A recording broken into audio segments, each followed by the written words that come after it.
G'day, my name's Jeremy Snyder and I'm here today to talk about the state of Indonesian language learning in Australia. Unless you've been living under a rock, you will know that Indonesia is in the news in Australia every second day with articles such as this, and this, and this, and this.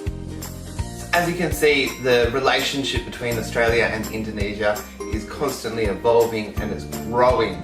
We're strengthening our economic ties, we're strengthening our strategic ties, and this makes sense because Indonesia is the closest neighbour to Australia, except for New Zealand. And it's also second to New Zealand as the most popular country for Australians to visit. It's set to be the fourth largest economy in the world by 2050, and it's a growing democratic Muslim nation, and it is so important to not just Australia's future but also the world's future. So it's no surprise that recently the Labour Party announced that if they form government next year they will put a focus back onto Asian languages, in particular Indonesian, because it is so important to Australia. The first iteration of the current Liberal government also reintroduced the new Columbo plan, which ACICIS is using to send hundreds of university students to Indonesia. Here in Perth we have Balai Bahasa Indonesia Perth, who have been bringing Indonesian Idol finalist Michael J over to Australia for school-based concerts across Australia in Indonesian, which is a fantastic experience to engage students in Indonesian language learning. And we also have WILTA, the West Australian Indonesian Language Teachers Association, which has been running student competitions to sing and perform in Indonesian, and all of these videos are uploaded to YouTube as well. It's fantastic.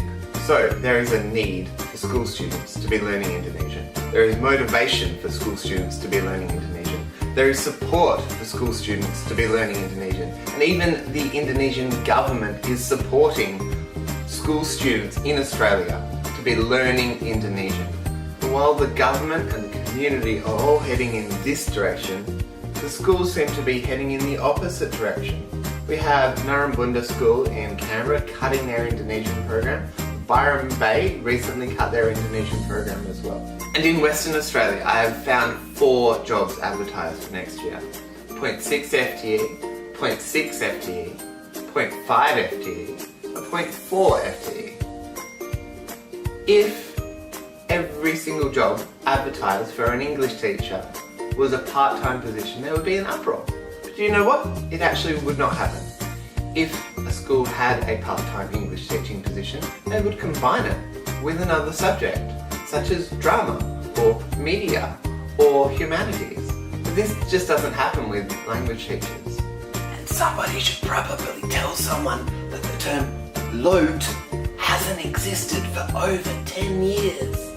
Languages became mandatory in Year 3 classrooms across Western Australia this year, with the authority giving guidelines that it should be taught 2 hours per week in order to meet the requirements of the curriculum. But then the government came up with the Ketawa program, where classroom teachers are teaching Indonesian without any Indonesian language skills and without any language training through an online program. And then we have parents and students saying, well, why aren't we learning European languages like French and Italian?